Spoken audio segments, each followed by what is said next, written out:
welcome back to Your Dialysis Nurse. And I'm your dialysis nurse, Nicole. So let's talk about fluid removal for dialysis patients and how to calculate how much fluid your patient should be removing in one treatment and per hour. Now, why is it important to calculate how much fluid you are removing from the patient? Removing more than a recommended amount can increase mortality. It can also cause for the patient to become unstable during treatment. The maximum amount of fluid that you should remove during dialysis should be 13 cc's per hour or less. Now, this is the formula that you will use to determine how much fluid you should remove from your patient during treatment. If you want the max UF goal for the entire treatment, you want to do target weight times 13 times treatment time. That will give you your max UF goal for the entire treatment.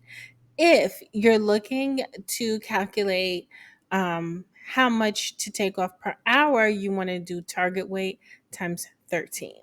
Now, the metric system that is used is very important in dialysis. We use kilograms and weigh each patient before and after treatment. Now, it's okay if you weigh someone in pounds because you can easily convert it into kilograms by dividing that by 2.2 and vice versa. Let's say a patient wants to know their weight in pounds, just times the number by 2.2, and that should give you pounds. Okay, so let's get into a problem. Um, Patient arrives at a weight of 200.5 kilograms. Their target weight is 198 kilograms. We have to subtract 198 from 200.5, and that will give us a goal of 2.5. 2,500 is how you would put it in the machine.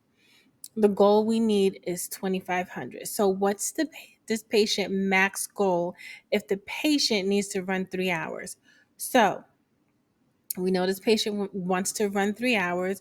We know their target weight is 198. We know we can only remove 13 cc's per hour. You have to do target weight times 13 times treatment time.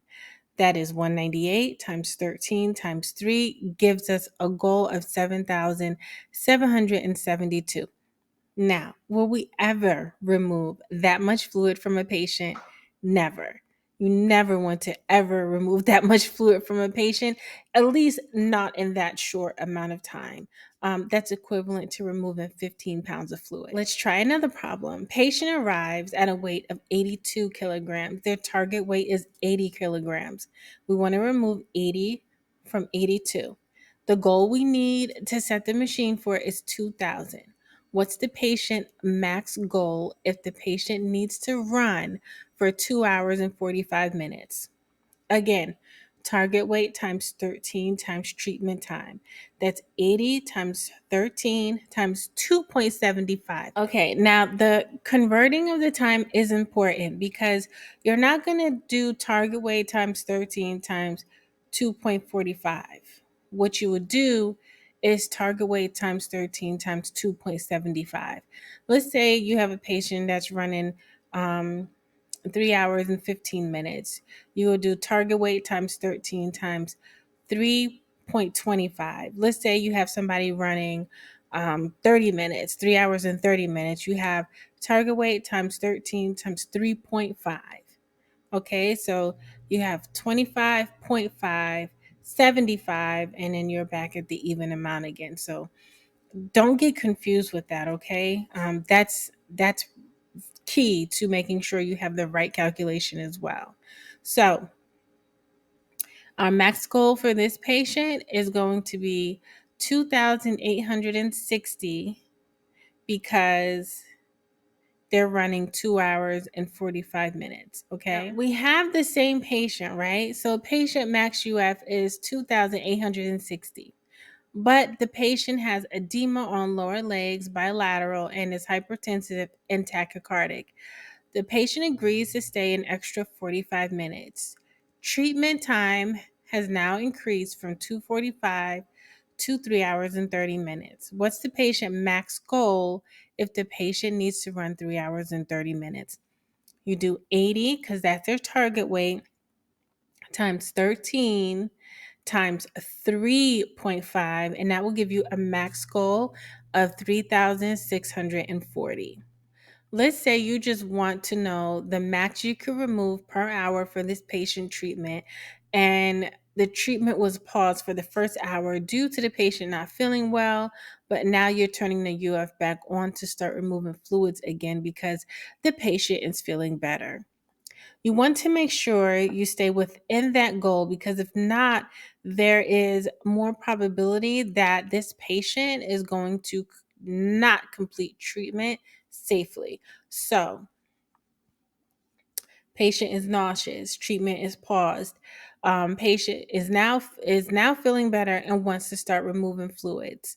What's going to be the max goal per hour? So you don't want to set it for the max UF goal, because that will increase your max fluid removal per hour. So if the patient is set to run a certain amount of time, but now they're running a shorter time, and you put that goal back in there for a shorter amount of time, the amount they're removing per hour has increased. So you want to make sure that when you turn the patient back on, um, you don't shorten their treatment time, you keep their treatment time the same. But if you want to double check yourself and make sure you dot your I's and cross your T's, you want to do treatment weight times 13. That will be the max UF removal per hour. So that would be 80 times 13. That patient can remove 1,040 per hour, and you'll see it on the machine as well. Okay. Okay, so conclusion. Max UF goal is target weight times 13 times treatment time. Max UF per hour is target weight times 13. Make sure you factor in everything like saline prime, saline rinse back, patient history, and current symptoms. Now, the saline prime is different for some bloodlines than other bloodlines. You may have a total saline prime of 250 or a total saline prime of 500 mLs, and it depends on what brand you're using and their manufacturer and their policy and procedures. Okay. When it comes to symptoms, if a patient is short of breath, right, and their goal is only set for 2,000, but they have 2+ edema on their lower legs, they're not feeling good, they're hypertensive, they're tachycardic, they're in distress because they're in fluid overload, you want to adjust that target weight. And you have to follow policy and procedure and what the doctors allow you to do. Some doctors are more lenient with nurses who are more seasoned. So you have to, kind of, judge where you're at when it comes to that. And in the clinic that I particularly work at and where I used to work at, I was allowed to adjust the goal as I see fit, whether it be 2 kilograms, 3 kilograms, or 4 kilograms. So if my patients come in, they're not feeling good, I will adjust their goal because maybe they lost weight, right? So now the weight that they have on them is not, body mass. The weight that they have on them is fluid. We have to get that fluid out of them to, keep them stable, get them more comfortable. Because remember, over the weekends, they are not doing dialysis. The Friday patients are not doing dialysis, Saturday and Sunday. And then the Saturday patients are not doing dialysis Sunday and Monday. So those are long days, which means that when they come back, they're going to be in fluid overload. So you don't want them to be in fluid overload when they leave the clinic, and then they become even more in fluid overload over the weekend. If you can get what I'm saying there. So we can talk about all that in another video. I want to say thank you to you guys for stopping by. I hope this helps someone who is in dialysis or looking to get into dialysis. And if you have any comments, drop them down below. Your dialysis nurse.